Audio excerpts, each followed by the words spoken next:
Innanzitutto buonasera. Niente, le sensazioni sono molto positive, vedo che la squadra sta lavorando, alla cultura del lavoro, si impegnano tanto, ho dei ragazzi veramente che si mettono in discussione.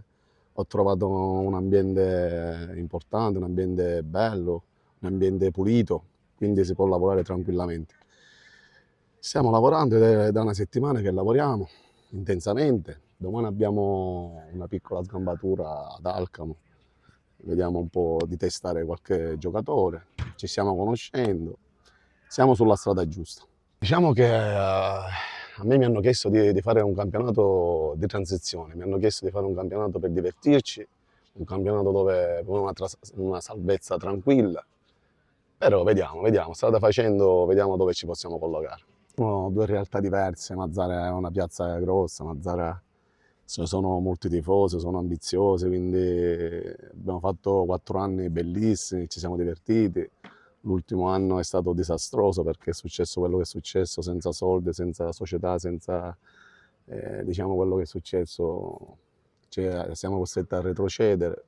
Però qua è un'altra realtà, qua sono dei piccoli comuni che si sono riuniti e che vogliono fare bene, vogliono creare quell'entusiasmo, la domenica i piccoli tifosi che ci sono, di farli divertire e farli tornare di nuovo a tifare questa maglia.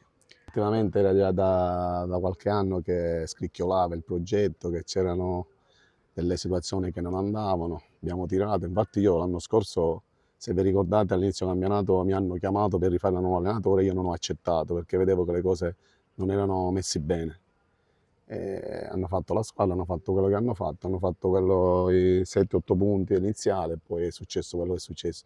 Mi hanno richiamato e lì mi sono fatto convincere, forse perché sono mazzarese, perché il cuore mi batte sempre giallo-blu, ho accettato, ho sbagliato, ho giusto, l'ho fatto, siamo retrocessi, pazienza, però diciamo che da qualche anno che la società deve incominciare a pensare di quello che vogliono fare. Se vogliono fare bene devono organizzarsi per fare altre cose importanti, altrimenti vedo un Mazzara che non mi piace, diciamola tutta, non mi piace, ma a livello societario.